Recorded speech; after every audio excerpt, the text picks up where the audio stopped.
Okay, children, are you ready for today's story? Gather round and get cozy. Put away your toys and any distraction, and make sure your ears are ready to listen. Let's take a deep breath together and get ready to discover something amazing. Food in the desert. Exodus 16.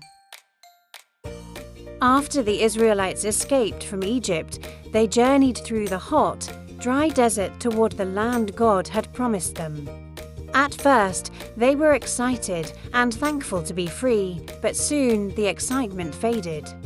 The sun was blazing, the sand stretched endlessly, and their stomachs began to rumble.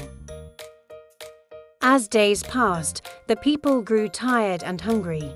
They began to grumble and complain to Moses, saying, "Why did you bring us out here? In Egypt, we had plenty of food. Now we're starving." They forgot how hard life had been in Egypt and only remembered the food they had eaten. Moses didn't know what to do, but he prayed to God. God heard the people's complaints and said to Moses, "I will provide food for them." That evening, as the sun set, flocks of quail flew into the camp. The birds were tired from their journey and easy to catch. The Israelites gathered them and had a delicious meal.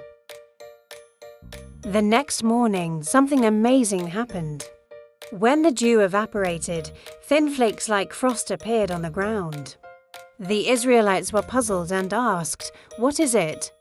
Moses told them, "This is the bread God has given you to eat." They called it manna, which means "what is it?" God instructed them to gather only enough manna for each day. On the 6th day, they were to collect twice as much, so they wouldn't have to work on the Sabbath, God's special day of rest. Some people didn't listen and tried to save extra manna, but it spoiled overnight and smelled bad. However, the extra manna collected before the Sabbath stayed fresh. God provided manna for the Israelites every day during their journey through the desert. He showed them that He cared for them and would always provide for their needs. This story teaches us to trust God even when things are difficult. Just like the Israelites, we can rely on God to take care of us. Thanks for listening, and don't forget to share your lessons with your friends. I will see you next time for another fantastic story.